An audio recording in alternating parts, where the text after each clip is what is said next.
Hello, everyone. I am Ben Johnson, and this is the Perpetual Chess Podcast. Perpetual Chess is a weekly interview show where top chess players, authors, content creators, and accomplished amateurs discuss their careers and share stories and chess improvement tips.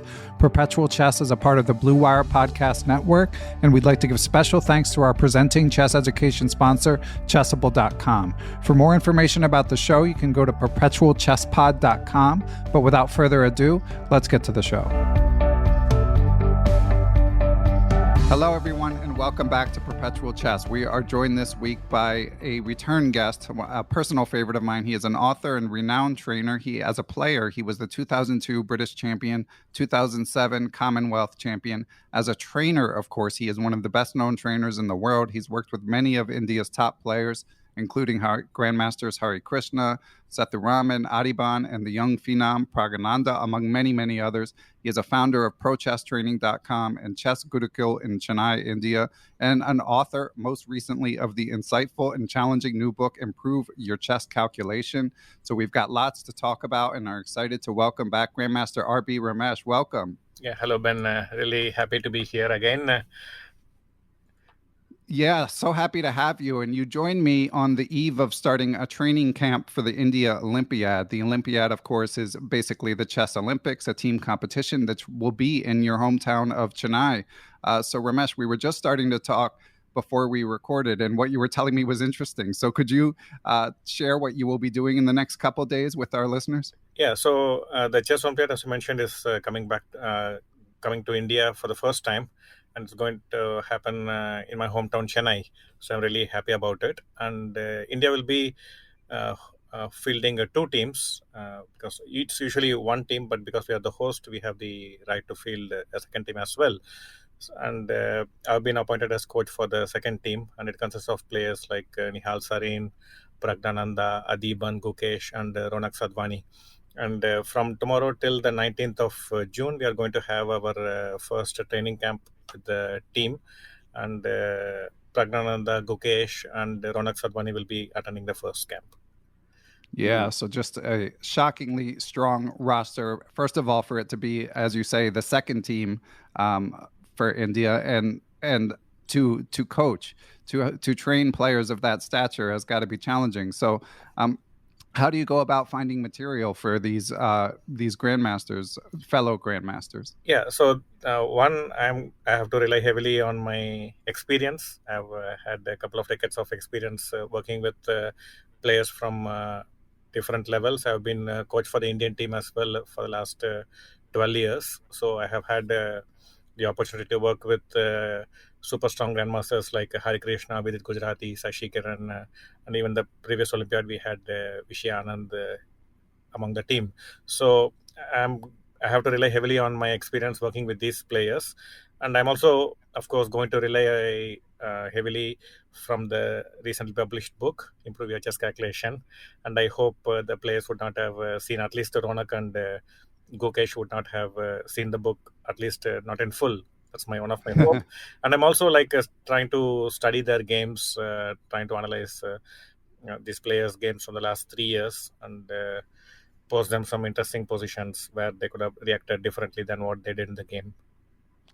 Yeah, well, that's interesting to me. I mean, these players obviously so strong and rising so fast. So when you look at the games of like Nihal Sarin or Gukesh or your all-the-time student Praggnanandhaa, what do you notice? Like, what do they still need to work on? I mean, they're all like knocking on the top 100 in the world and under the age of 21.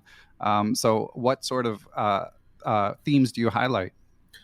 Generally, from what I have seen, when I first got an opportunity to work with players around over 2600, and I used to think what can I possibly work with these players, and is there any way I can positively contribute, because they are already very strong.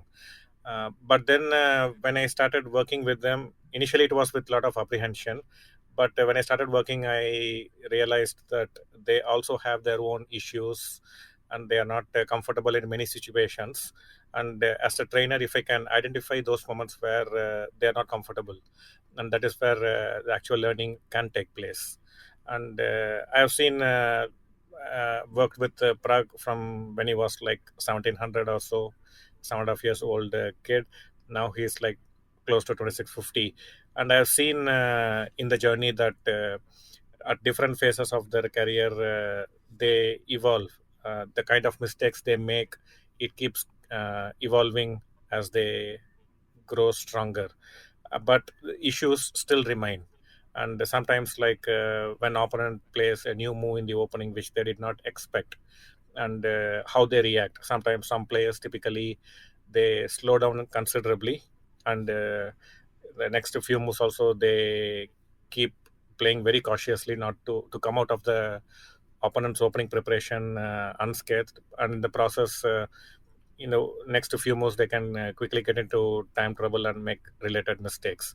So this is one way. The other way to react when opponent plays a new move in the opening is you may consider like you've fallen into opponent's opening preparation, and you start thinking very negatively, and start playing over defensively. So I try to identify such moments from these players games, and there are many such issues we can identify when we go through these players games. For example, when Prag was playing in Tata Steel Challengers a couple of years ago, I noticed that in the first few games he was not changing his pawn structure. He was keeping the pawn structure very stable, and he was just moving around with the pieces. Even when one of the main reasons was the pawn breaks were looking quite risky, and he was avoiding those risky looking pawn breaks. So once I saw this pattern emerge in the almost 3 out of the first 5 games, I on the rest day I showed him these moments where he could have gone for some risky pawn breaks, and he was avoiding them. And in a few instances, I was surprised to see that he did not even notice those moments. And in other cases, he noticed it but considered them to be too risky. And then I showed him some examples where strong players successfully managed to play similar pawn breaks, and they got a very active position. And after that, in the remaining games, I could see like Prag was more confidently executing those pawn breaks at the first opportunity. So there are many things a well trained eye can notice, and we can bring this to the attention of these players. Wow, that's impressive analysis, but I guess that's why one of the reasons that Prague has had so much success. And I enjoyed a few of the stories that you told in your book, Ramesh, like such as this Smyslov Rubenetti position that you showed Prague when he was 10 years old. Could you tell that story just of like the impressive work ethic and calculation ability that he demonstrated from an early age? Yeah, I think like if we have a general look about uh, how chess players progress over a period of time and across geographical locations, one thing I noticed is the base of the pyramid, you could say, like the number of people who come to chess at different ages, it's vast. Like probably like let's say a million players, a million newcomers come to the game every year, but hardly few hundreds of them manage to become international masters or grandmasters. So the failure rate is pretty high, and I used to think it is simply because those few who become successful, they are more talented than the others, so it's just a question of talent. But after having been a player and subsequently a trainer working with different levels of players, I understood the training aspect is also very important, and a lot of the potential can be brought out successfully with proper training methods and work ethics. So that's why I started focusing more on these aspects. And one of the thing I noticed is even if we read Think Like a Grandmaster by Alexander Kotov, when he was trying to become a grandmaster, he wanted to find out that one area where if he can make significant progress, he can quickly become a grandmaster. And he felt the grandmasters were far superior to him in the area of calculation. And he came up with the tree of analysis, the candidate moves concept, and so on. And then as a result, he became a grandmaster very soon. And got me thinking many years ago when I was trying to become a full-fledged trainer. And in my experience working with many players, I understood that one of the things that prevents many players from reaching their potential or growing consistently is their inability to learn how to analyze positions. So they rarely learn how to analyze effectively, like how to manage the time, how to focus better, and how to get uh, decent output after all this invested effort. And then among the analytical ability, the one key component is the calculation ability. So how we calculate variations, it can be a short, medium, or a long variation. It can be a single line or multiple branches. But I felt this is one area many were struggling to learn and improve on their own, or even when they are working with trainers. And one of the reasons I felt was the lack of importance given to visualization skill. So in even in the good books that have come prior to my book on calculation, the visualization part is largely ignored, or it is just considered something like equivalent to talent. Either someone has it or doesn't have it. That's it. So I felt in my work with young players that at a very young age, the visualization skill can be mastered, and that's what I was trying to do with Praggnanandhaa as well. And the Smith-Low Robinetti game, probably like 20 or 30 pages of analysis in my laptop. I showed it first to the Indian team in China before a major event, and we had a very great time. So I worked on the analysis more and showed the position to Prague, and we tried to just keep the initial position on the board and calculate all the variations without moving pieces. And he was just 10 years old, and he was able to do it successfully, although I was giving some clues, guiding him in the right direction. But despite that, he was able to not only visualize the position in his head but also find the moves. I think this is one area most players should focus, and if they manage to do it properly, it can bring about quick improvement in their analytical skills. Yeah, it's again certainly been effective for Grandmaster Praggnanandhaa as well as your many other students. Now, Ramesh, one thing that I think that the adults struggle with is, like you've mentioned in your writing, that training should be more challenging than playing. You know, that training should be when you're away from the board, you should be working harder than at the board. And I know that you're working with a lot of top young talents. Your book, you mentioned several times, it's for ambitious players. But just like speaking from my perspective, and I think more broadly, I think that's one thing that adults struggle with is, you know, when you have a family and you have kids, like, you know, in theory, or a job or whatever it may be, even if you're a grad student with a demanding schedule, you know, in theory, that you should be training really hard, but it's hard to do that on top of all your other responsibilities. I mean, is it just that, like, you can't have it both ways? Is there any other advice to give in that regard? Okay, so from my perspective, like I've been a player myself for a couple of decades and subsequently became a trainer. And from the initial stages of my career as a trainer, I was very clear that I was trying to find ways to improve the human potential, like bring out the human potential and reach our targets, our ambitions in the most efficient way possible. So, my methodology, my solutions, my whole outlook towards training is geared towards that. And it is probably not compatible with casual learners or players who don't have sufficient time to invest in their growth. So, and in this case, adult improvers or so that is one drawback to my whole teaching philosophy. I am perfectly and I realize that drawback in my suggestions, and but I think like even for adult improvers who have other their careers, they don't have sufficient time to invest. Let us say even if they can spend 1 hour a day on their chess, now instead of if they are serious about improvement, if they are casually interested in playing a game, having fun, there is no need to even think about making a significant improvement in their calculation skills. But if they are serious about making some good improvement, and let's say they have only 1 hour to spare in a day, probably they should, instead of doing some casual work, they can consider maybe putting some wholehearted time invested for that full hour. Maybe that gives a better chance to make progress.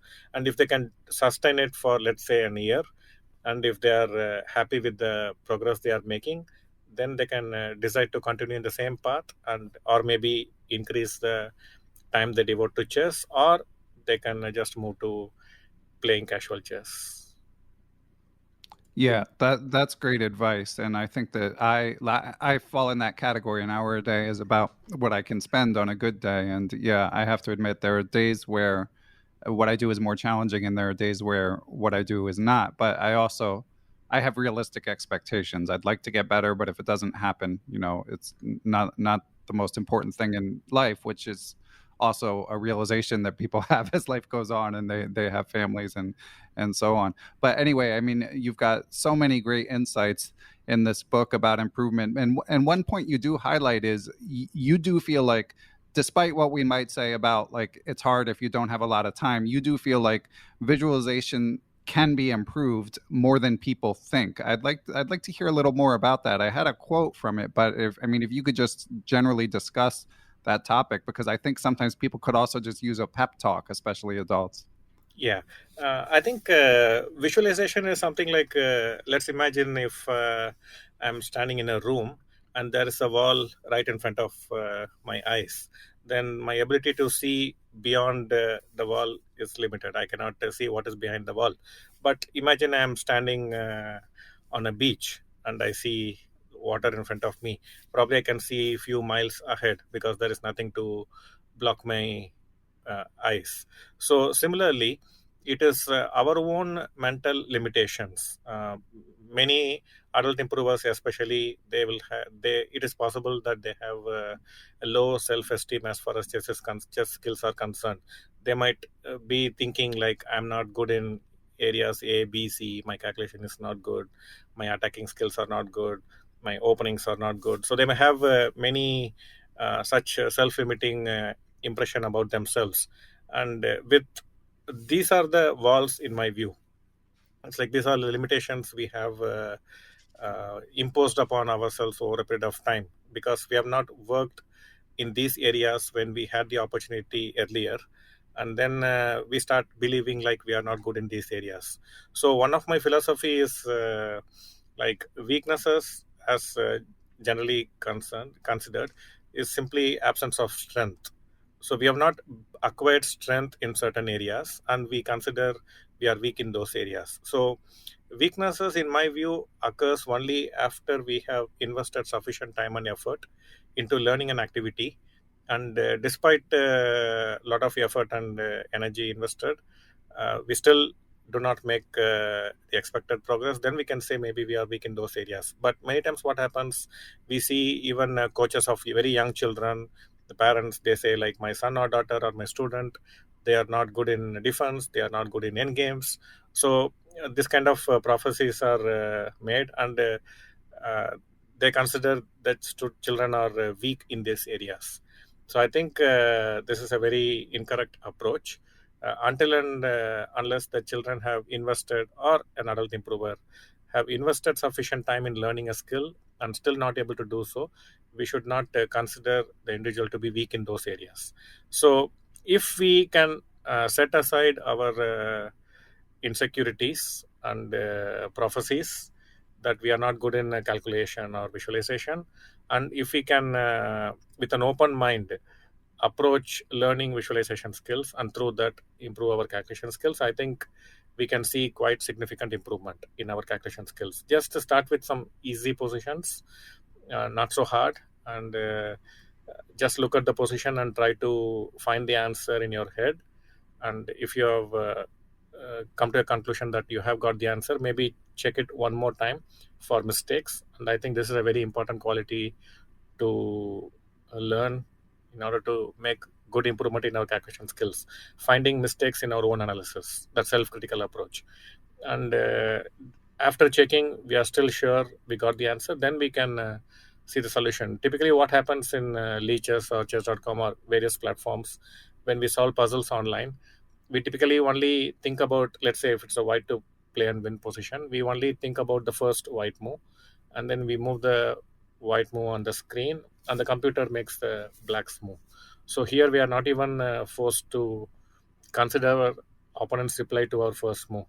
So this way of solving the puzzle is very ineffective, and I have seen many spend hours and hours and days and months without making any reasonable improvement in their analytical skills. So while problem solving, just not move pieces, try to get the complete answer correctly, and then check the answer is a better way.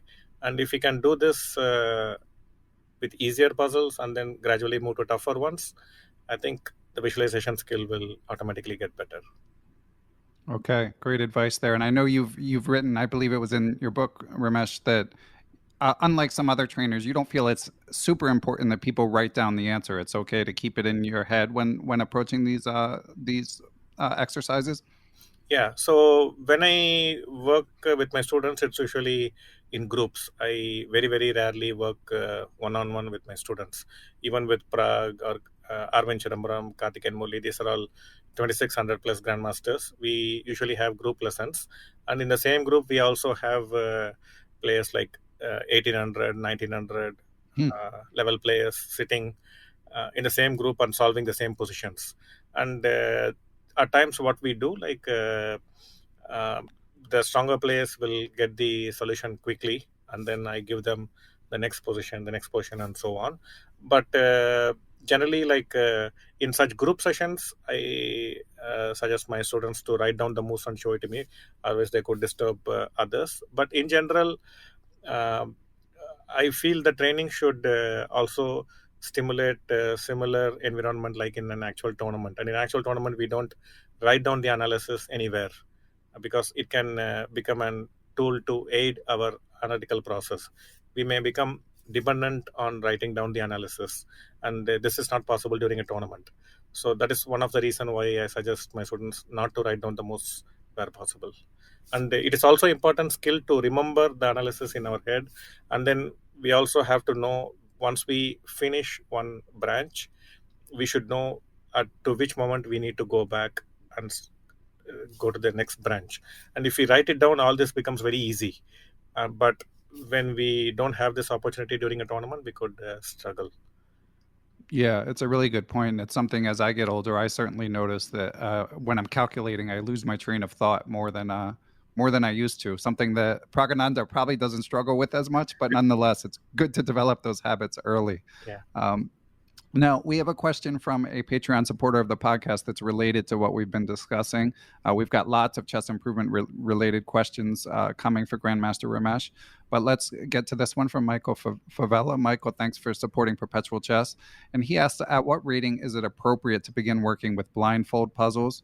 And is there a particular type of puzzle that is best for players new to blindfold solving? So I'm assuming he doesn't just mean endgame studies, but actual, like, as he says, blindfold, where you're presented with a game and asked, presented with the moves from a game or presented with a position. But do you have any thoughts on that, Grandmaster Ramesh? Yeah, my thing is like probably like many are misunderstanding when I talk about the visualization skills and solving positions blindfold.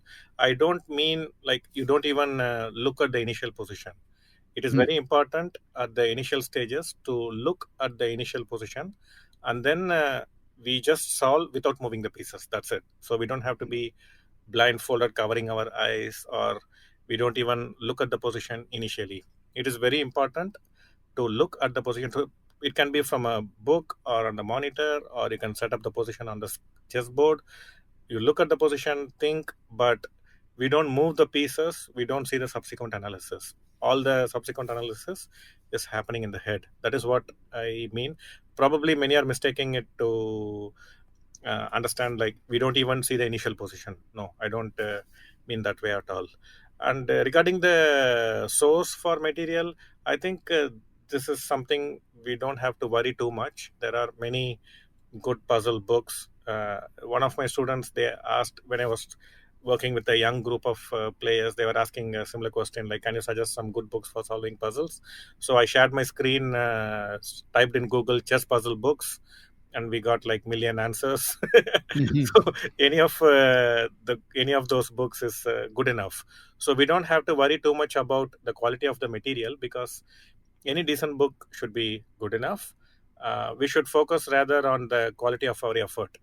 Like once we see the position, how we focus on the position, how we approach the position. Like some of the common, in one of the chapters I have mentioned the common mistakes players make while calculating, and one of the things is like they don't make a list, they start analyzing whatever move that comes to their head, and this is one major problem, and Koto had identified it many decades ago. So the principle of candidate moves is really useful that I've seen in practice.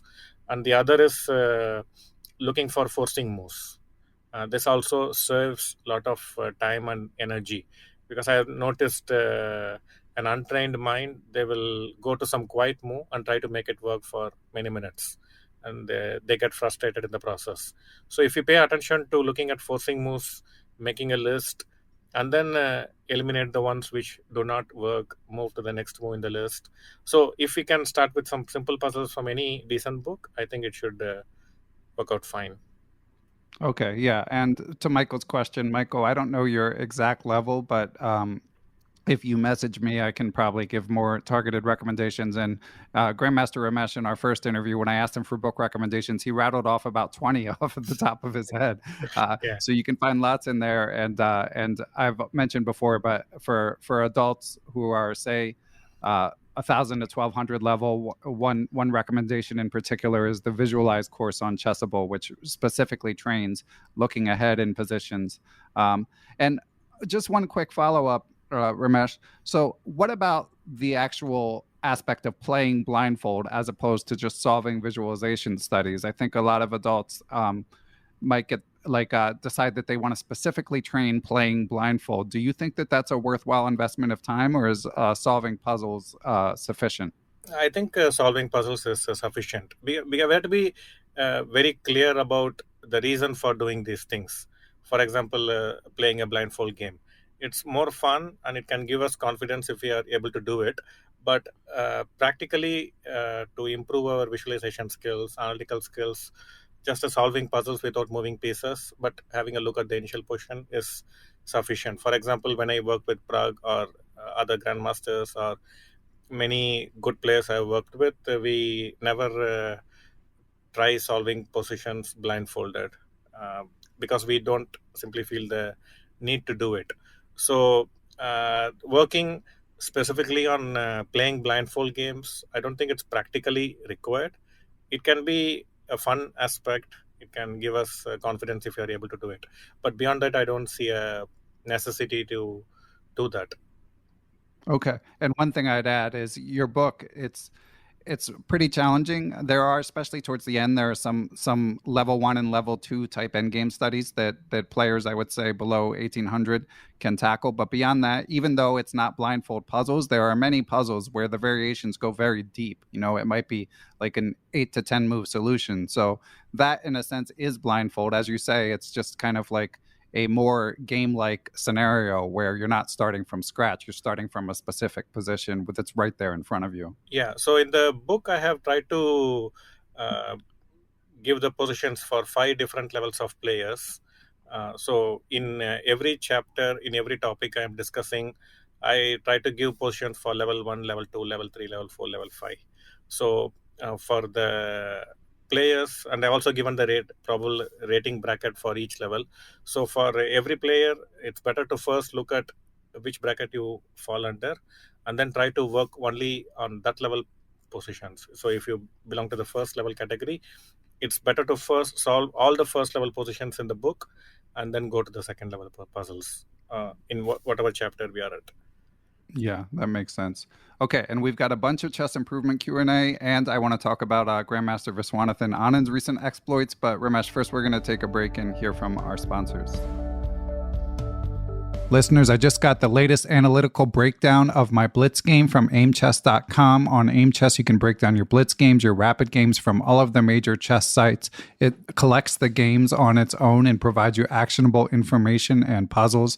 In my case, my openings are good. My tactics are decent. I need to work on advantage capitalization. And one of the cool things about Aimchess is it lets you practice it within the site. So I got to practice positions that I failed to win in Blitz against a strong engine. And guess what? I showed that engine what is up. So that's one of the many ways you can use aimchess.com to work on your game. If you decide to check it out and subscribe, you can use the code Perpetual30 to save 30%. You also can just use the link in the show description. So be sure to go to aimchess.com, check it out for free, and subscribe if you like it. And we are back. And Ramesh, before we get back to lots of chess improvement type talk, I did want to talk about your compatriot, your fellow Chennai native. As we record this here on June 8th, he is half a point back in Norway Chess. Now, this will be over in 2 days. This will be over by the time people hear this episode. So you guys will know how it finished. But whether Anand wins it, comes in fourth, comes in second, it's an amazing achievement for a 52-year-old. Obviously, you've talked in the past about how he shaped your career. He was an inspiration for your pursuing chess. But I'm just curious, first of all, does this even surprise you? Is there anything Anand does that could surprise you at this point, Ramesh? As you mentioned rightly, I came to chess largely because of Anand. When he became a grandmaster late 88, early 89, that is when I came to chess inspired by his exploits, and I wanted to become a grandmaster like him. I retired from chess, active playing in 2008, and when I was 32 years old. And now Anand is 52. So even when I quit chess as a 32-year-old, I felt I'm quite old in chess terms. But playing at this high level at the age of 52, it's really amazing. Not many can keep motivation and energy level so high at this age. And in the last couple of years, I have had a lot of chances to interact with him in person and also in chats. We have become more friendly in the last 3-4 years.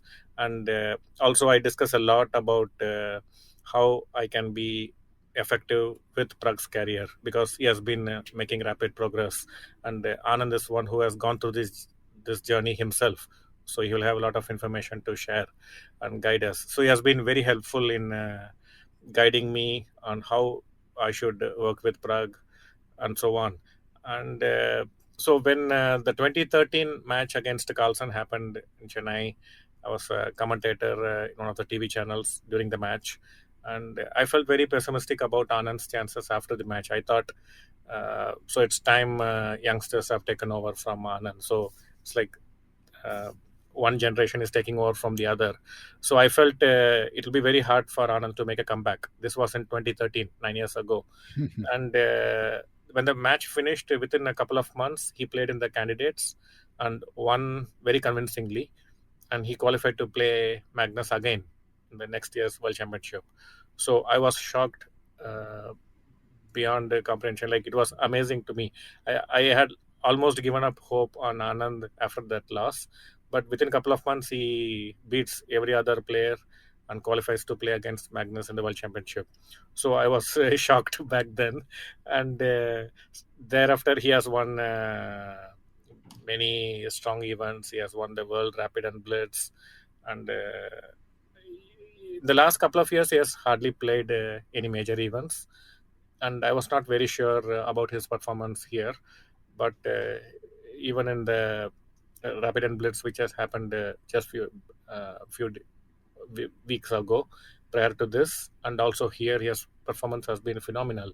And he has also he has this capability to overcome his shortcomings when the need arises. Like, he's playing much quicker now, and he's playing more confidently. He's taking decisions more confidently. So he's able to raise his level as per the demand, and that is amazing. And it's if for the youngsters who are watching, and also for the adult improvers, he's showing age is just a number, and with the proper attitude and work ethics, a lot can still be achieved. Yeah, absolutely incredible. I mean, I put this up there with, I mean, of all his achievements, this is up there with any of them to do this at age 52 in the modern climate. I mean, of course, there are historical stories of like Smyslov making the candidates and Korchnoi remaining strong, world class into his 70s. But in this modern era, it's become increasingly rare. And here he is back in the top 10 on 2700 chess. Now, I have to follow up, Ramesh, hearing this kind of glimpse behind the curtain of him sharing some advice that you could impart to Praggnanandhaa and your other prodigy students. Is there any bit of advice that comes to mind that you could share that Anand gave you on behalf of Praggnanandhaa and your other students? No, there are many issues like when Prague becomes defensive after a loss. Sometimes I notice like when he loses a game, in the next couple of games he doesn't take much risk, and he used to react kind of defensively and also slow down a lot before taking decisions, uh, because the loss has had some impact on his confidence, and that is reflecting in hesitations in taking decisions and poor time management. So when I spoke with Anand, like, how should I intervene? Should I intervene during the tournament so that in the subsequent games he doesn't make these mistakes? Or should I wait for the tournament to conclude and then have a talk on this top subject? He said, like, as a player, he will be making mistakes. He's very young and upcoming. So it's better not to discuss these issues in the middle of a tournament, and rather wait for the tournament to complete and handle these issues. And so this has been very helpful as well, because we are not emphasizing on the negatives alone, because when we try to correct the so-called weaknesses in the middle of a tournament, we can end up easily reinforcing them instead. So by Right. constantly talking about it, discussing it in threadbare detail, so that is something I found very useful. And also, like, regarding the opening choices, what should be the approach, and how we study the opponent's games to identify their weaknesses. So there are many instances he has, and he also has shared many of his own experiences. Like, he has had, like, whenever I discuss a problem about a possible problem about Prague, he will say, like, yeah, I've been through similar situation. It's like reliving his past. Right. So it just calms my nerves as well, so I don't worry too much after discussing with him. And Prague, of course, he's has a litany of achievements, but one that made a lot of news was his recent victories against Magnus Carlsen. As a trainer, what did it feel like the first time it happened? Were you shocked or not really at that point? Okay, so when it happened, the tournament started at 10:30 in the morning, in the night, in India, and it went till like 3 a.m. in the morning. And I also work with many other players, and I have some regular students from the US as well. So for whom I take lessons at 5 in the morning Indian time. So for at the time I was also writing this calculation book for New Chess, and I had a lot of work to be done. So we decided before the tournament that for around 10 to 15 days we will be sleeping at 3 in the morning, so that Prague will be ready and he will not be sleepy while playing these guys. So on that particular day when he was supposed to play Magnus, he had already beaten Aronian in the first round on that day, and drew with Anish, I think. And so this was the fourth game of the day, and I went to bed. I just wished him all the best in WhatsApp and went to bed. Woke up at 5 and saw that he had beaten Magnus. So the first time he beats Anand, I was sound asleep, I could say. But really happy that it happened. And it has given him confidence that he can take on the best players in the world. We knew that he will reach this point, but I'm just happy it came much earlier. Yeah, just amazing. And do you ever, obviously, an ambitious kid is going to have dreams about things they can achieve in their career. As a trainer, do you ever let your mind wander about like what could happen with someone like Prague, say 5 years down the road? Obviously, he gets mentioned as a potential world championship contender in the future. Yeah, like our philosophy, like even when Prag was young, I remember like my philosophy is always just focus on the work we do, basically like on the effort we put on making ourselves better. And this has always been the priority in my own playing career in all aspects of my life. I just try to give my best, not really worry too much about the consequences. And there are only so many things in our control, and most of the things are slightly beyond our control. So we have to focus our energy, concentration on things which we do, which are in our control. We can influence them effectively. So this has been my philosophy. So I remember when Prag was 10 years old, before he became and world's youngest international master. So myself and Prag and Arvind Chidambaram, who was also a young kid back then, we were having a training camp for 10 days. And in the camp, Prag did extremely well. So he had two IM norms at that point. So I just told him, like, Prag, you are analyzing very well. So I don't think you should be playing for IM norm. You can even get a GM norm if you put your mind into it. Then 10-year-old Prag immediately asked me, like, you have been telling me not to focus on results, not to play for norms or ratings all these years, and now you are asking me to play for a GM norm. What should I do? So this has been our philosophy. Like he wants to be the world champion. I know it from he was very young, but that ambition is mainly to motivate oneself to work very hard, because you have to work extremely hard if you want to become a world champion. There are no shortcuts to this. So, and he has to be ready to fight with the best players, not be afraid of them. He has to believe that he can beat these guys along the way. So I don't really spend time thinking what could happen in the future. So Okay. Yeah, that's it's a good attitude, and I know we discussed prior in a prior interview that you're a practitioner of mindfulness and encourage that with Praggnanandhaa as well. So I think that's a good sort of focus on the now type approach.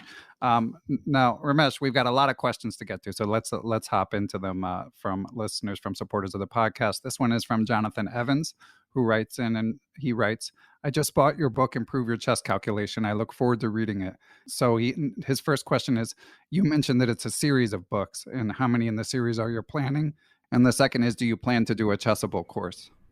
yeah, thank you, Jonathan. Yeah, so this is the part one of series, and hopefully I'll publish two or maybe even three more books on this series.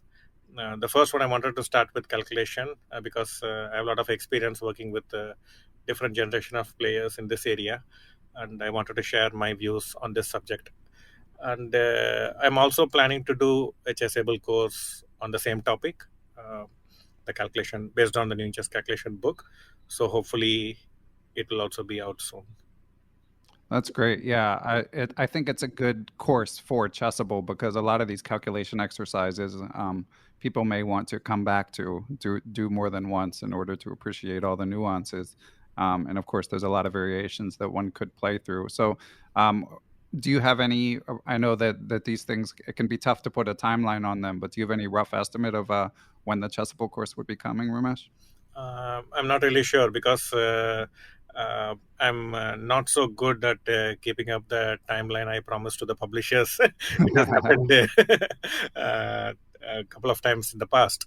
The main reason is like I'm constantly working with many players, and it is taking up most of my time. So I hardly get time to put down my thoughts in a book format. So I took like an year uh, to write the first book, even though I had the positions analyzed and checked with the engines. Just adding text part and editing and checking the lines with the engines, I was not getting sufficient time to do that. So I'm really afraid to give a timeline. But the Chessable course, I think the discussions are on. Hopefully, I hope in the before next 6 months I should be able to complete it, and then possibly in a year from now the second book in the series should be out, hopefully. Excellent. Well, we know you're extremely busy, so it's totally understandable and makes me appreciate all the more you're taking the time to do this interview, especially on the eve of this training camp, as we mentioned. Um, so another question is from Michael Allard, who asks, he says, how do you advise your, and you actually discussed this a bit with about Praggnanandhaa, but he says, how do you advise your students to handle analyzing emotionally difficult losses? Often I find analyzing losses like this to be very disheartening since I'm reliving pain from the game. Are these the most important to analyze deeply since they had such a big impact? Or is it okay to do a quick analysis and not so as not to be discouraged? As an amateur, it's definitely not a fun thing to do, but I am motivated to improve. Yeah, that's a really, really important question. Uh, I think generally, like what I have seen in my experience as a player and subsequently as a coach, and now as an author, is most of the chess improvement books are written either by players from a player's perspective. Now, let's say a world champion writing a book, and he writes from his perspective as a player. He is extremely strong, and he has largely forgotten the journey which he has had from the formative years. So most of the issues which were very important in the initial stages of his career, he probably does not even remember them. And this I have seen even when I discuss with Anand. Many issues like he will, it will be like very alien issue to him. But I'm sure like when he was young and upcoming, these issues were occupying significant space in his mind. And so, in general, I feel chess psychology is something very largely ignored area. The players are not going into it in their books. The authors are not delving too deeply on these issues. And if some author is touching this issue, is generally not very accomplished as a player himself. So they really actually don't understand the issue in a way they should have been before writing these issues. So I feel this is one area that can make significant impact on how chess training needs to be done at different levels. And I hope with my books and Chessable courses, I'll be able to share my view of things, which I'm not claiming to be correct or one stop solution for everything, but I hope it will start this process where the players, the coaches, they start giving the importance it deserves. And regarding the handling of disappointments, I think this is one of the key areas which prevents many players from reaching their potential. So I have thought a lot and discussed a lot with players from different levels and different generations, different geographical locations, and the issue seems to be the same. Humans simply don't like to lose, and the reason why we don't like to lose could be many. One, it can be one very common factor is the possible negative reaction from others. We fear like others will judge us poorly when we lose games, and I try to tell my students not to worry on this aspect. And it will be surprising, every most of us, we want to be looked up and we don't want to be looked down upon. So we imagine that when we lose games others are judging us negatively, and this is one fear. The second is the possible effect, negative impact it can have on our rating. Like when we lose games, the rating can drop maybe 20-30 points for players with high K factor. So this is another factor they are constantly thinking about, even when playing the game, even when they see the pairings, that if I lose to this guy, I'm going to lose 20-30 points. So this is always playing in the back of their mind, and they are not able to focus on the position in their game. So handling disappointments is extremely important. And for this, try to suggest my students like it's a matter of focus. Instead of focusing on what could go wrong and what can happen if things go wrong, instead, if we can focus our concentration, if we can focus on our energy into the position in front of us, then probably we can come up with better analysis, better quality of analysis, and this in a way will guard us against negative results happening as often as they are happening currently. And the other thing is, when things go wrong, how we react is also extremely important. It is very important. Disappointments are fine. Getting hurt, getting sad is okay, but it should happen in a way it doesn't affect our confidence. we should not start doubting ourselves after every loss. We can feel sad, we can feel bad, it's okay. But quickly collect your thoughts, try to forget it, distract your mind. Maybe watch some, if it's a child, you can watch some cartoons or you can watch some Marvel movies, whatever. Try to distract your mind. Stop thinking about the painful loss. Don't relive it again and again in your mind. Try not to overanalyze. Try not to think all the possible good continuations you missed. Instead of talking about this to others, I've seen like some players when they lose, they call everyone and show the game and say like, in this position I made this mistake. And so it's better to quickly forget those losses, and simply by concentrating on some other activity, this is possible. And then we have to focus on the next game. So it is disappointments without affecting confidence is the key.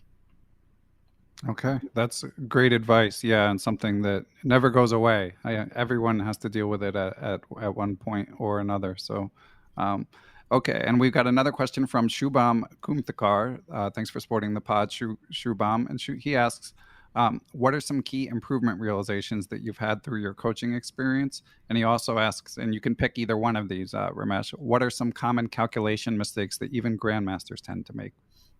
No, with grandmasters also, like one I have seen, there's a tendency to just straight away go into the first move that comes to their head is very pulling.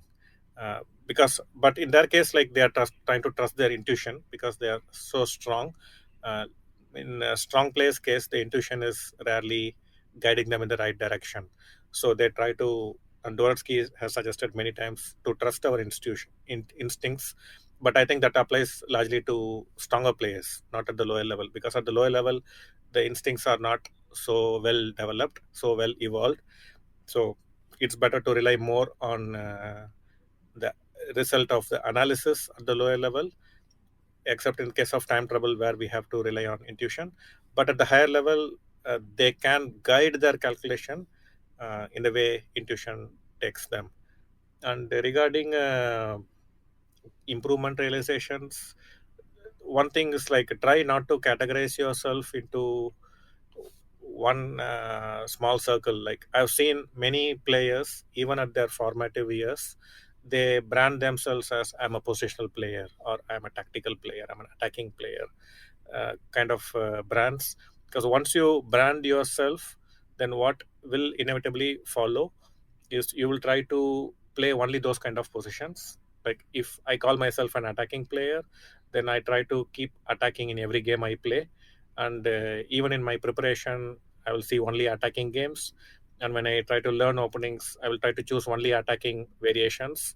And when we focus only on one aspect of the game, over a period of time, we'll become weak in all other areas. So it's very important we don't brand ourselves into one category in the formative years. We can say, I like to attack, I'm good in attacking chess for now, and then that leaves the stage open for learning other areas as well. We don't close those other doors. Yeah, that's a good advice for sure. And it's interesting. I felt like I was an attacking player when I was younger, and now that I'm older, I don't feel that way anymore. But it's it I do see people try to steer too much into certain types of positions, and yeah, it can be limiting for sure. And on the topic of candidate moves, you just want to share with listeners that you write extensively about it in Improve Your Chess Calculation, and there's definitely some great advice there. And we should mention, as is always the case with New in Chess books, there's a free excerpt of Grandmaster Ramesh's book on the New in Chess website, and I'll link to that so that listeners can check that out. We have another listener question for you, Ramesh, which is from Deepankar Ghosh, and he writes. He asked about Prague, but we've already gleaned a lot of insights about Prague, so I'll focus on the second part of his question, which is he says Divya Deshmukh has been doing well in her recent tournaments. For any youngsters, I'm not one myself. What are some qualities or training methods that you can learn from her recent success? I think I worked with Divya Deshmukh as well for many years, and currently she is working with coach Srinath Narayan. And from my experience, I have seen like even Divya. I mean, all the young players who are doing well, because Dipankar has identified himself as a young player himself. So I will talk from that, in that context. So for young players, it's important to one, as I mentioned before, don't brand yourself into one category. Uh, if you feel that you are good in a particular area, work more in that area, be more confident, gain experience, and then start working on other areas as well. So it is something like if you are 16-year-old, you have not yet learned how to drive a car. So you cannot say I'm weak in driving, right? We have simply not even made an effort to learn driving. So you have to keep yourself open that you can learn any aspect of the game if you have sufficient interest, invest sufficient time and energy into learning it. Chess is a learnable skill for a very large extent. So we have to believe in this and try to learn all aspects of the game, especially areas which we don't feel comfortable or we don't like. For example, there are players who say like endgames are boring. I don't like. I hate endgames. So it's very important for such players to make special effort into learning endgames. So if we start avoiding areas, then we will become weak in those areas, and our growth will be curtailed after some time. So that is one thing I would say. And you have to invest time. If you are young, uh, you don't have too many responsibilities in your life yet, so you can afford to spend more time on your chess improvement if that is your passion. So try not to have any shortcuts. And also, one other suggestion is not to outsource your learning to coaches or books. You have to learn the game through your own effort, and that can be done by asking critical questions when you're looking at games or solving positions. Ask yourself why this move is played, what principle they are trying to apply, are there any calculation behind this move. So try to ask critical questions and try to provide solutions yourself. This self learning is also extremely important. Yeah, I enjoyed your anecdote in the book where obviously you're one of the most renowned trainers in the world. So you mentioned that sometimes new students will come to you and they feel that because of your stature as a trainer, they can just work with you once a week and then they'll get better, you know. But you have to explain to them that doesn't no matter who you are, no matter who your trainer is, it's the person doing the work on their own that will lead to most of the progress. Yeah. Sad truth, but but I mean, hopefully people enjoy the process. Ramesh, we need to take one more break to hear from our sponsors, and then I'd like to discuss the book a little more and hopefully get your thoughts on the candidates too. Listeners, it's finally here. Shereshevsky's Endgame Strategy, one of my favorite chess books of all time, is getting the Chessable treatment, revised and expanded, and the video presentation is done by none other than 2018 U.S. champion Grandmaster Sam Shankland. And guess what? They have a free 1-hour video that you can check out on the principle of two weaknesses done by Shankland himself. So that's just one of the many offerings from Chessable.com. They also, of course, are constantly dropping new opening, endgame, tactics courses, all of which feature their proprietary move trainer technology to help you remember what you learn. So the links for anything mentioned, as always, are in the show description. So be sure to check out Chessable.com for Endgame Strategy and all of their other new material. And we are back. And there's so much good stuff in Improve Your Chess Calculation, but I did highlight a few quotes that I thought it might be fun for you to just sort of expound upon. So are you up for me reading a quote or two, Ramesh, and then you could share, maybe elaborate on it a little bit? Sure. Excellent. So one thing that caught my attention is you write, I have personally trained players with ratings in the range of 1400 to 1800 to analyze the variations that players of previous generations with a rating range of 2200 to 2400 were unable to do. This is one of the reasons my students in the 9 to 14 age group can quickly become international masters or grandmasters. With proper training, they can be taught to analyze at a much higher level than was thought possible earlier. Unfortunately, the limitations we set on our mind also grow with our age. Yeah. So I think, like as I mentioned, like Koto, he identified calculation as one area where if he can make significant progress, he can become a grandmaster. And I was very good in calculation when I was young, when I was new to the game. That was one of my core strength areas. But when I read Think Like a Grandmaster and subsequently uh, the book by John Nunn, uh, Secrets of Practical Secrets of Chess. Practical Chess, he also takes Koto's suggestions to the next level. There were some limitations, there were some corrections that can be made in his way of thinking. And subsequently, in the book Attack and Defense by Dvoretzky, Krasenko had written an article, Wandering in the Jungle. In that article, also, he tries to give his own view on these issues. So I think this is one area where we can work properly at a very young age, and if we train properly, it is possible to improve very quickly. And many of the young children I work with, even when they are like 8, 9, 10 years old, they can start visualizing pages of analysis in their head without moving pieces. And when they are able to do this and see for themselves, it is through their own effort they are able to do these things. It gives a tremendous boost to their confidence. So that's one of the reasons why Prag became an IM at the age of 10, a GM at the age of 12, because he has seen for himself what his mind is capable of doing. And many of the typical limitations one imposes, like I'm not good in this, I'm not good in that. So I try to teach them, like, whatever you want to learn, you can learn, but you need to put the effort. I think this is one of my key reasons for being a successful coach, I would say. So for all the young children out there, don't set limitations, push your limits. There are no limits, it's only in your mind. Okay, and what about for our older listeners, Ramesh? What would you say to them? No, for older things like older adult improvers, this is a very serious topic, I would say. Again, as I mentioned earlier, the psychology is very largely ignored, and people see only improvement in terms of technical things. Like, I'm not good in calculation, so if I become good in calculation, then I'll become a good player. I'm not good in attack. If I become good in attack, I'll become a good player. So this is how they view things. But if we don't go into the psychology, what prevented us from becoming good in these areas where we want to grow? For example, if I'm not calculating well, I want to improve my calculation. Have I put enough effort earlier in my career at any point of time? Let's say when I was 10-year old or 10 to 15-year old or 15 to 20-year old, whatever.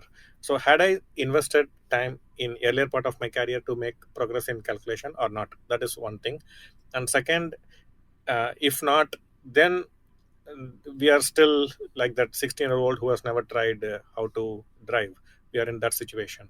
So now what could be the possible limitations as we grow older? One, when young, we have very less experience about life in general, and not many negative experiences we have gone through. So that makes our mind very receptive, very confident, sometimes arrogant. But these are all good when you are young, and you are very hopeful that you can accomplish whatever you set your mind to, because you have not had many negative experiences in your life. So you don't become a pessimistic person when you are young. It's very rare. Haven't been beaten down yet. Yes. But as you mature in life, have a variety of experiences, go through difficulties, have taken a lot of beatings in your real life, in your career, and possibly in chess as well, then that can moderate our self confidence. It can have a moderating impact on our self confidence. And we start setting limitations. I'm not good at this, I'm not good at that, I cannot do this, I don't like this. So our likes and dislikes, our limitations, they become firm, and we start believing them. And the more we start believing in our limitations, uh, they become barriers in the learning process. If I think I'm not good in calculation, then it is very difficult to learn calculation. Not because I cannot learn calculation, because I believe I cannot become good. So that will always be like a stone tied around the swimmer's leg. So even if you practice swimming, you build your muscles, the stone will still do its job. So unless you can untie the stone, and with your current strength you can swim better without any training. So the limitations, we build many such barriers to learning as we grow. I think, like, we start getting doubts about our memory. We start getting doubts, maybe at this age I cannot remember, at this age I don't think I can learn, at this age I don't think I can do this. So these limitations, I think, will be the major barrier to learning. Okay. Yeah, that's great advice. I certainly happen. Yeah. Um, I'll leave it there because we have another quote to get to. So, so you talk about the drawback principle, and I'll read a quote. When we pay attention to the good side of a coming move by the opponent and do something about it, we call this prophylactic thinking. But many moves also have a bad side to them. Suppose we can identify the drawback of the opponent's previous move and do something about it to our advantage. This is called the drawback principle. Humans had enjoyed the benefits of gravity before Newton codified it. Similarly, all the strong chess players have been applying this kind of thinking in their games. Um, Prophylaxis is primarily valuable for static positions. Drawback is very effective in dynamic positions. Yeah. So this is again another principle which has been largely ignored. Uh, Everyone has spoken about prophylaxis. Whenever they talk about positional chess, the first thing they talk about is prophylactic thinking, and unfortunately, like, the other side of the coin has been largely ignored. Like, when opponents make mistake, because, as I said, the books are written largely by players, and even though they are applying certain technical things in their different thinking methods when they are thinking in a game, they are not able to make theory out of this. They don't identify the process and explain them. So I think this is the drawback principle, which is basically looking for the negative side to the opponent's previous move, is also equally important, like the prophylactic thinking. But in prophylactic thinking, like, we already have some advantages going in our favor. For example, in a static position where we are slightly better, the position is already in our favor, and our opponent can have only one or two ways to create counterplay. And if we can identify those counterplay at the right moment and curtail it, then our advantage remains for longer. And then once our opponent's counterplay is negated, we can keep improving our position and the advantage grows. But in complex situations where things are more forcing in nature, in dynamic positions, I think the principle of drawback is extremely important. And it is, the way I explain to my students is like, drawback principle is like trying to shoot a bird which is flying in the air. So for example, like, you load the gun, and when you are loading the gun, the bird will be here, and when you're in the process of loading, the bird is already flying. And so you cannot be aiming where the bird was when you were at the process of loading the gun. So as you load the gun, the bird is moving, and so you have to aim accordingly, right? So Yeah. basically you have to follow the opponent's move, and with each move he is making some compromise, and we have to identify the new compromise that has been made. So we would have played a move with a particular idea on the previous turn, and for our move, our opponent would have reacted in a particular way, which would have created a new problem for him. So we have to react to the new issue he has created. That's the Yeah. concept of drawback. Great, yeah, and you've got some great examples of it in the book. I think a helpful phrasing for amateur players might just be to ask, like, what has changed in the position given the move, and I think that often, like, pawn moves in particular, obviously get highlighted because Mm. pawns don't move backwards. And as a follow up, Ramesh, in a forthcoming podcast, a friend of the pod, Christopher Chabris, had a question about differentiating static and dynamic positions, which of course you talk about in your book, in as well as your other materials. And I think he was particularly interested in, say, you're calculating a variation. You talk in your book about there are situations where someone just stops calculating too early. You know, they stop at a certain point and then they miss a follow up for the opponent. So Christopher was looking for any sort of guidance about, like, when in a variation you've reached a static position, how someone can know that it's safe, air quotes, to stop calculating for a given position.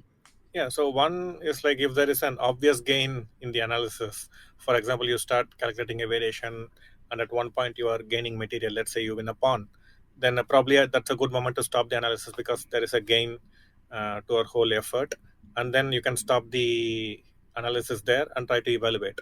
But we also have to see sometimes at the higher level, even if we win a pawn in a variation, our opponent's pieces become very active in the process.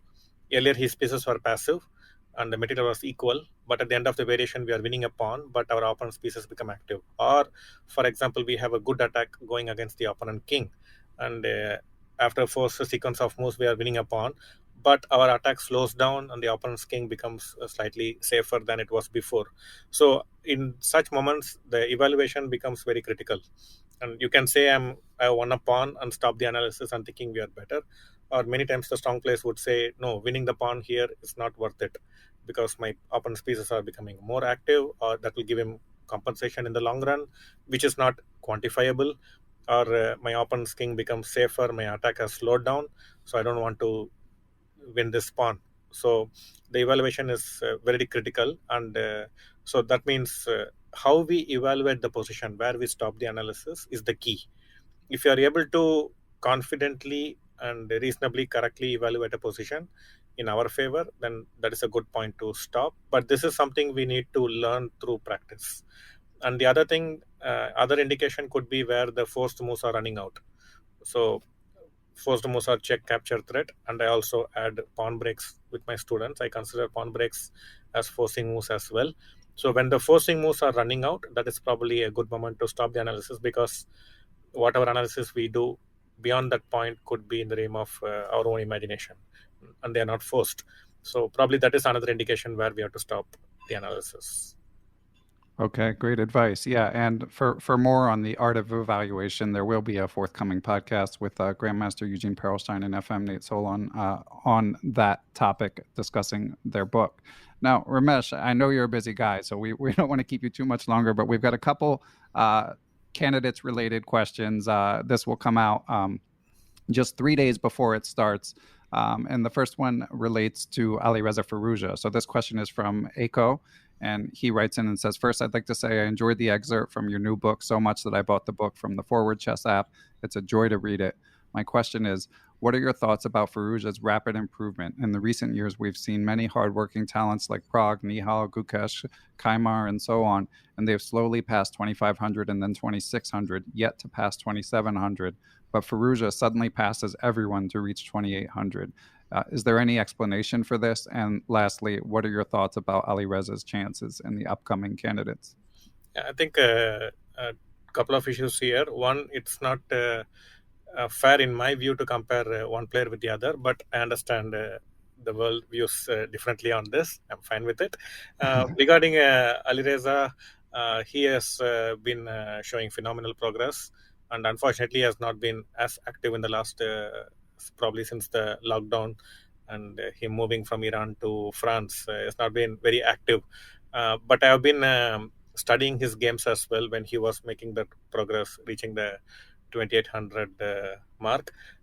One thing is like regarding Pragg, Nihal, Gukesh, Kimar, and so on. They also lost a couple of years. For example, Pragg, when the lockdown happened, he was 14 years old, and he was already 2,600. And then when the lockdown was finishing, he's already like a 1,600 with the same rating, 16-year-old with the same rating. So same happened with Firouzja as well. But when Firouzja was going towards 2,800, he did not have to go through this couple of years break in between. And from what I have seen, all the players we have mentioned, the rating has been growing steadily. And with every tournament they are playing, they are consistently improving their rating. So it remains to be seen in the next 1 year how things pan out, because I think Pragg is 16 years old now, Gukesh is just 15, so they probably have like a couple of years before they reach what Alireza has done. So if they're able to reach 2,800 levels, then it's not such a bad thing. And Alireza has been a phenomenally active player. His opening preparation has been very good, and he handles complicated situations very well. But there are still some areas of concern. For example, his loss against Magnus from the white side of Rilopus, it showed some of his shortcomings in the game. Like Carlsen, he just won without much effort, you could say. Positionally outplayed him. So there are some areas of concern in Aliresa's arsenal, but he's very young. I'm sure he would have noticed, his team would have noticed these issues as well, and they'll be working on those issues. And regarding his chances in the candidates, I think he has very good prospects, but as I mentioned, has not been very active recently, and remains to be seen what impact it has had in his preparation. I think his opening preparation, he might come up with a lot of surprises, new openings. Um, but whether the rustiness is set in or not remains to be seen. And I just hope he will be a worthy challenger to Magnus in the coming World Championship, if that happens. That would be great if that Yeah. happened. That would be fascinating. And is there someone that you consider to be the favorite in the candidates, Ramesh? And generally, like I've mentioned in many interviews, like even if tomorrow Prag and Magnus play, or Prag and any other player plays a game, I wouldn't pick a favorite. I just want Okay. the best player to win, or the one who played a good game to win. So no favorites in any matches or tournaments. Okay, fair enough. Yeah, we'll just enjoy the spectacle. Yeah. And we had one more listener question, which is from Dishan Solomon, and this one is kind of unrelated topic, but he asks if you think it was right to ban Indian players from competing in the British Championship as a Indian who's former British champion. No, I think it is not for me to judge these things. Every country should have the freedom to form their own rules on how their national championships should be held. And England Association, they have taken that decision, and I respect it fully, and I understand the reasons for taking such decision. Okay. Yeah, that makes sense. And the last topic, Ramesh, is I was just sort of the Olympiad, of course, is coming up in Chennai in July. And obviously, we've been talking about all of these top young Indian players, and you did a really interesting interview with Durkyantan Guzantum in a recent New in Chess magazine that I definitely recommend listeners check out. And you talked about what you felt like one of the reasons that India is doing so well is that things don't come easily to Indian players. India still being a developing country, you felt that it really motivates players to try to achieve greatness. But I was curious, you also mentioned that there are just chess academies all over Chennai. So I was just curious if you could just describe for our listeners the state of chess in India. I think obviously we're impressed with the stature of players, but also impressed that when the Olympiad was no longer going to be held in Russia due to the Russia-Ukrainian war, very quickly the funding came together to organize it in Chennai. So I'd love to hear more about sort of just the on-the-ground perspective of the chess explosion in India. Yeah, so chess has been growing phenomenally in the last couple of decades, more so in the last decade, I would say, largely due to one, the exploits of Anand. He has been world champion not once but 5 times. So every time he becomes a world champion, it renews the interest in the game, and a new crop of young players come to the game. So that is, he has been a major inspiring factor.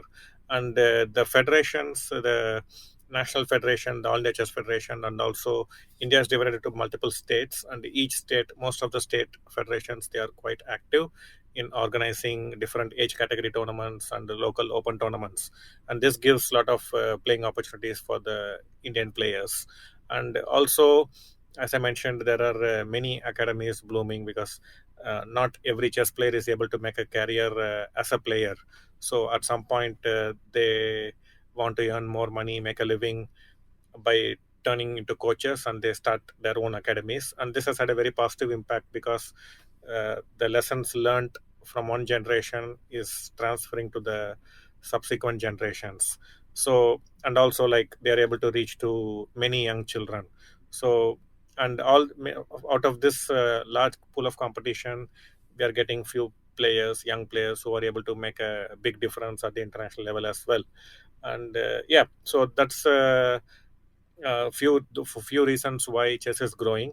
And seeing all this success, more private investors are coming in, more sponsorship is coming in for players, for tournaments.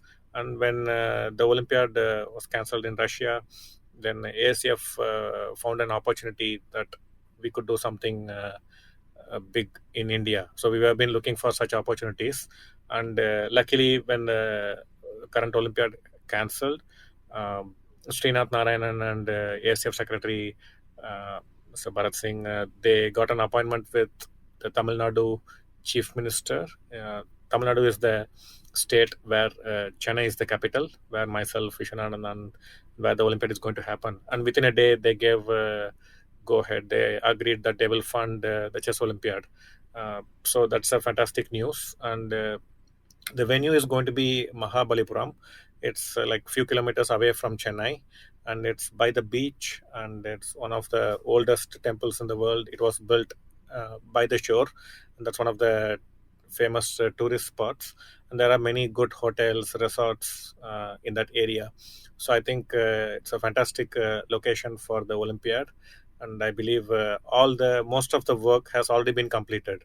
I visited the venue few weeks ago, and already all the teams, the Indian Federation, which is based in Delhi, they have already moved to Chennai, and all the officials they are staying. Everyone has been given different responsibilities, and most of the work is already complete. So I'm sure the players and officials and accompanying persons who are coming to India will have a great time. That's amazing. And for any listeners newer to chess, the Olympiad is just such a fun event to see all the top players. I mean, it's singular in that, like, out of the highest percentage of, say, the top 1,000 players of the world are in one room that you will ever see. And you get interesting matchups, obviously, because of the team dynamic and increased team spirit. So I commend everyone who helped that come together, and can't wait for the event. Now, Ramesh, it being in your hometown, I know you'll be helping coach the Indian women's team. Will you be sleeping in your own bed, or will you be getting a hotel for the event? So interestingly, like a couple of months ago, when I was talking to Anand, we met in a public gathering and we were discussing about the Olympiad.